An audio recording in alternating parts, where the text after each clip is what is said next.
This is a Why Men Love Bitches attraction principle number 13 while I get ready to go to dinner with my best friend. So this one is whether you have terms and conditions indicates whether you have options. Almost immediately, you present yourself as the doormat or the dream girl. Terms and conditions is a great idea for the girl who is too nice, aka most of us. And I mean, let's be real, unconditional love is a beautiful thing. By the way, the lady who wrote that book, I'm gonna be honest, prepare for something. I'm gonna say something mean. She could go fuck herself. She tried to sue me because I titled a video "White Men Love Bitches." She sent her lawyer after me because I titled that. So whoever you are, you little bitch, I'm saying that because she literally sent a cease and desist letter from her lawyer. What the fuck, right? She was like, "Oh, you're using my title." So I'm gonna say that. Whoever that lady is, go fuck yourself. I bet you're lonely, all right? Let's continue with the video. And for everyone who's saying, "Oh my God, you're such an asshole." Well, you know what? You don't be seeing me sending people cease and desist letters because of a title. So whoever that lady is, wherever you are, go fuck yourself. Let's continue with the video. But make sure that you don't give it until your conditions have been met. So here's the thing, a man is going to feel very affectionate towards a woman who's too nice, much like his mom. And unfortunately, because she's always there and doesn't present a challenge, he will start to take her for granted. And this is around the time that you will hear a man say, "Oh, she's really nice, but we just don't have any chemistry." And even though a man is turned on by the unpredictable girl, he'll still want you to be a little bit like his mom. Constant mothering will eventually turn a man off. Now, there are 4 things that turn a man off and will eventually make him rebel against you like a rebellious teenager does against his mother. This is what they are. So, I think she has a mommy fantasy. Number 1 is do not check in on him and don't ask him to check in with you. Number 2, do not expect him without asking first to spend all of his free time with you. Number 3 is do not ask him to account for the time that he is not with you. And number 4 is don't be overly doting, leaving him no room to come your way. Never ever give the appearance that you are closing in on him. So, for example, let's say he gets off the phone with his friend and you start asking him who was on the phone, jumping down his throat, what they say. Don't do that because that's the behavior of, like a helicopter mother. Also, do not inadvertently say, because this is something that a mother would do, text me when you get there, text me when you get home, don't forget to eat when you go out, let me know where you're gonna be. Well, yeah, you're right, but also some people, time out. I could have swear that's what healthy people do in relationships. Now, she might be referring to, fresh in the morning coffee, she might be referring to like being overly helicopterish, but nothing wrong with checking in. Like, what the fuck? Yo, that lady, I don't know who that lady is, but I don't like that bitch. I don't care that I'm calling her a B word. She wrote that book and she's talking about herself. Clearly, she is what she says she is. This makes a man feel emasculated and he's going to be turned off by you and feel suffocated. Maybe you want to be nice and you care, but just don't do it. Men don't want that. Truly, the key is to be nice, but not too nice. You have to let him know without obviously saying it that you have better things to do than worry about who he's with, who he's talking to, what he's doing, things like that. Now, I am in no way saying that it's okay, but I think a lot of men tend to seek other women or stop talking to women because they end up feeling suffocated. So they're looking for that cool, mysterious girl who's not going to be down their throat every 5 minutes. This is your time to shine as that cool girl, that mysterious girl, that it girl in his mind, not his mother. Again, I just think that this is conflating. Look, when somebody likes you, you could be the neediest motherfucker on the planet and they'll still like you. When someone's not meant for you, you can only be with them you can only be in their lives if you behave a certain way. So that's a caveat in this topic.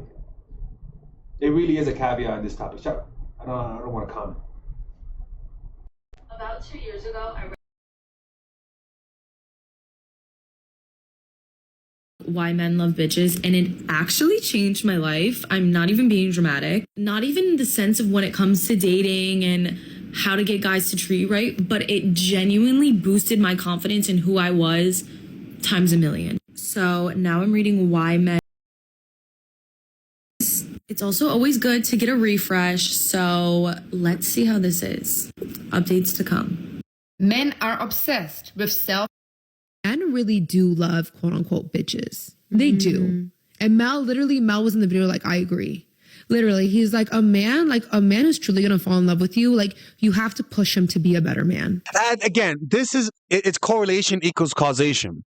What you're seeing is that guys who would never, I'm trying to, the bitch part is not about getting them to like you. The being a bitch, it's all about respect. So when you say acting like a bitch gets them to like you, what's really happening is that it gets them to respect you, right? Acting like a bitch will not get a guy to fall in love. It'll allow a guy who loves you to respect you. But if a guy doesn't like you, it's like a guy who doesn't like you, but then you show him you have big titties, and all of a sudden he likes you, right? Does that mean he really likes you? No, he just likes that in you, right? So but once he gets that, he's gonna pull away, right? So being a bitch is like, how are you trying to tell me that you're making somebody fall in love with you because all of a sudden you start acting like a bitch, now they love you? That doesn't make any sense. That's not how that works. Just because you don't let me eat sushi doesn't mean I'm gonna like sushi. Just because you restrict burgers doesn't mean I'm gonna like burgers when I have it. Yeah, it's gonna make me be curious. It's gonna make me have a taste. But once I have a taste, I'm gonna make my judgment. It's the same thing here, man. Like they're conflating correlation equal causation. I've been plotting on this book for a minute, and check this out. It says attraction principle number 4. Sometimes a man deliberately won't call just to see how you'll respond. Let's get into it. Oh, that's her name, Sherry. Sherry. Hey, Sherry. Yeah. I'm petty, man. I don't like that woman. I don't like that woman. I've never seen one send a cease and desist letter all because of a video. Man, you're an unhappy woman. I don't like you at all. And I'll say it on camera and look like a dick. I don't like you. No me gusta. No me cae bien. So it says, it is human nature for a man to test the waters to see how much he can get away with. You see it in the behavior of children and even in the behavior of pets. It's part of the course. Pulling back is also something men do to gain reassurance. No man is going to say, honey, I need reassurance about where I stand with you. Instead, he'll pull back to see how you'll react. It also says, when you react emotionally, it gives him a feeling of control. And if you react emotionally frequently, over time, he will come to see you as less of a mental challenge. If he can't predict how you always react, you remain a challenge. It also gives him something to... You see, but that's where love is lost. Because one of the things about love is the fact that you know that they know how you're going to react. They know what you're going to do today. They know how you're going to react if you watch a certain TV show. They know how you're going to react if you watch it, if you hear a certain kind of news. They'll be like, oh my God, I cannot wait for Alexis to watch this. His reaction is going to be hilarious. And that understanding is what makes me love you. Whoever this lady is, I don't even need to wish for her unhappiness. Because, praise the Lord. It also gives him something he absolutely needs. The freedom to breathe. If you don't... The ability to not be around you, Sherry. Hear from him for a little longer than usual, show him that you have absolutely no attitude about it. This behavior will make him a little unsure about... Oh, and by the way, when the video is done, check out my latest video that I'm uploading, How Men Think When You Act Cold.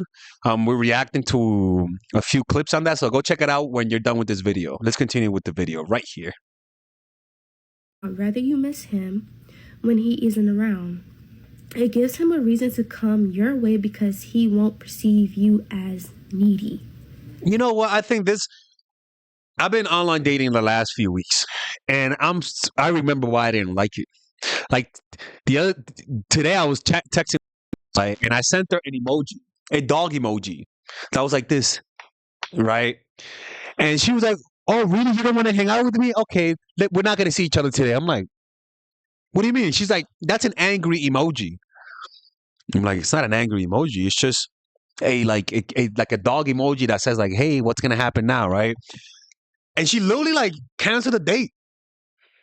And I'm like, "Are you really that quick to discard people?" And then she was like, "Oh, but like you're giving me that sign." I'm like, well, "You could have asked what that meant." And I was like, "You know what? I don't want to go out with you, man. I don't want to go out with you. That was too quick. That was way too quick.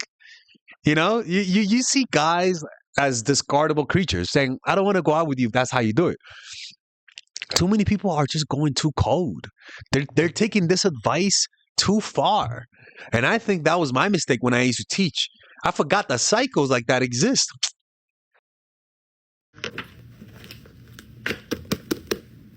Okay.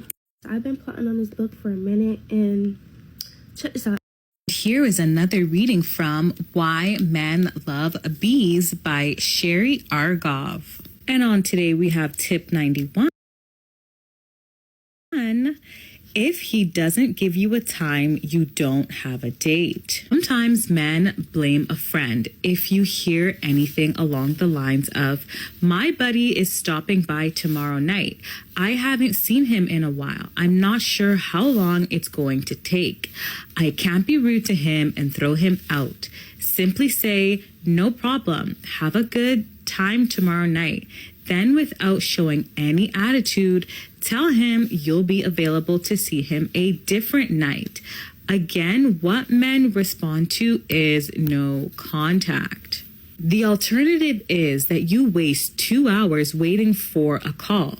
That's 2 hours you can spend going to the gym or doing something else that's important to you. Most professional women or mothers or students who juggle busy schedules don't have 2 hours in the day to themselves, but they'll spend that time without flinching on a phone call. And to that I say, it's only a date if you have a day, a time, and location. 3 rules. Day. Honestly, I remember some women doing that. And want to know what's crazy? Sometimes, in my experience, it's not that we're playing games, And in my opinion, 50% of the times, it is that you're actually busy. Like I've had women actually cancel on me for things that was genuinely busy about. And I think back and I'm like, it's because of this woman. Right?